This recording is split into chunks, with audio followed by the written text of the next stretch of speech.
understand something. One of the reasons the black man and black woman are so hated in this world is because we're the only people on earth who can reproduce ourselves within any other people.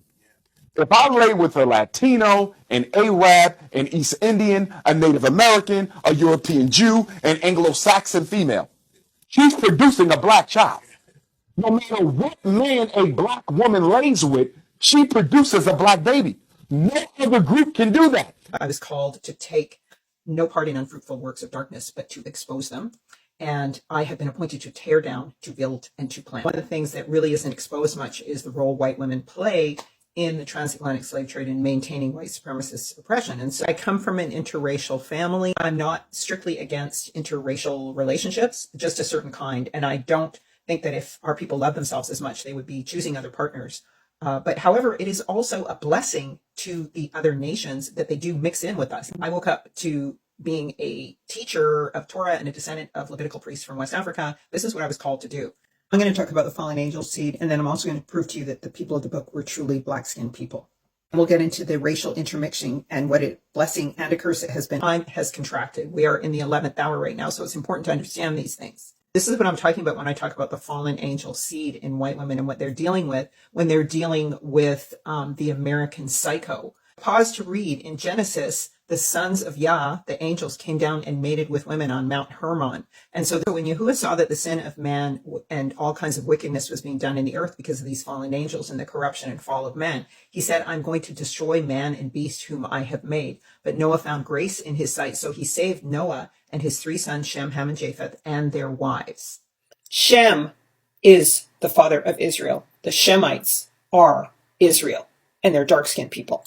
We listen to Song of Solomon and we find out about his most prized bride who he pursues. We find out he was a Shunammite. I am dark and lovely, O you daughters of Jerusalem, dark like the tents of Kedar. So the tents of Kedar are black. They're made with black goat's hair. And she is an Israelite. Hemet means burnt faces, or from the land of the burnt faces. And the Hamites aren't who you think. They're actually the East Indian people. There are a lot of marriages between the Israelites and the Hamites that prove and reinforce the skin color of the Israelites. Sheba was an Ethiopian that Solomon married. Moses had a wife named Sephora, who was a Midianite, and the Midianites were descended from Abraham and Keturah. Keturah was his second wife, and she was his Cushite wife.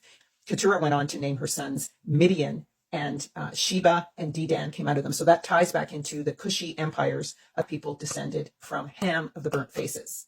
When Moses went to perform a sign and a wonder, Moses put his hand inside of his cloak, his brown hand, pulled it out, and it was white like snow, and put it back in. It turned brown again, and he revealed it again. It also tells you that his skin was dark, because this is something he did in the whole courts of Egypt, which everyone could see from afar off. From a distance, you might not be able to see that difference. He would have had to be quite dark brown for you to actually see the difference. The last slide says Moses married an Ethiopian. Well, Zipporah was the daughter of Jethro, who was a descendant of Midian, the son of Keturah the Cushite, and Abraham. Pharaoh also had Joseph married to Asenath, daughter of Potiphar, the Egyptian priest of On. The king of Israel. He is described as being ruddy and good. Now, when we look at the meaning of ruddy, it is rud. It's like a red sorrel horse, the red bull.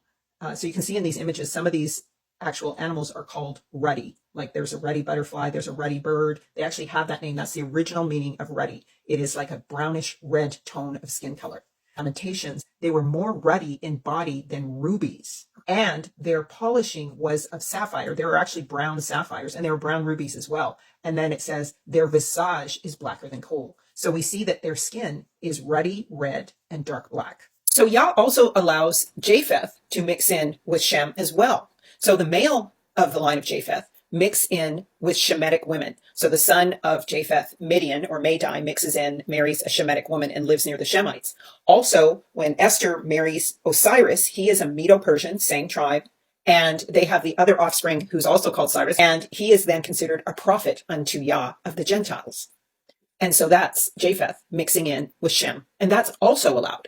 Now, there's also nations that have no genealogies, like, for example, the Horites, who came from Mount Seir. And nobody has any idea who they came from. And obviously, what Israel wasn't supposed to be able to mix with them either. They were expected to mix in amongst their own tribes, although they said the law will be the same for the stranger among you. So if other people came in and mixed with Israel, with them en masse as the majority, then those people could come and mix in small portions. So in Exodus 19:16, Yah tells Israel that they are a kingdom of priests. And according to scripture, when we look at Ezekiel 44 and 22, it says priests are only to marry the daughters of Israel. In addition, when they enter their land, Yah warns them that they're going to sin. So he warns them that there will be various curses attached to that. And he also warns them about who they can marry and who they cannot marry. And so when Yah warns them about what's going to happen to them, he says it'll come to pass if you don't obey my commandments and observe to do all of them, then you will be cursed in the city, you'll be cursed in the field, you'll be cursed in your bread basket. The stranger will come up very high among you and you'll go down very low. You'll marry a woman, another man will sleep with her. Now there are specific nations Yah tells Israel not to mix with, specifically the Canaanites. He says, when I bring you into the land which you are to possess, you're going to cast out many nations before you, the Hittites, the Girgashites, the Amorites, and these are all Canaanites, the Perizzites, the Hivites, the Jebusites. And he says, nations much greater than you, but I'm going to drive them out, but you're not to mix or marry with them. By the time of when Solomon comes, we find out that he loved many strange women of the nations which Yah said not to mix in with, Sidonians, the Edomites, the Hittites, the Moabites, and he married in with these and had them in his kingdom. And Yah said, do not go into them because these women will turn your hearts after strange Elohim and gods. But Solomon still clave to these women in love. And so Yah says his heart was not perfect after Yahuwah, as was David's, because Solomon went after these strange women and their strange gods. And even Solomon's mother Sheba told him to drink water only out of his own cistern, only out of his own community of people, but he still went after these other women. So did this have consequences for Israel? You bet it did, because the Gentiles had the power and they're the come up, not Israel. But that's changing. It's flipping. Now you're the come up. Part 2.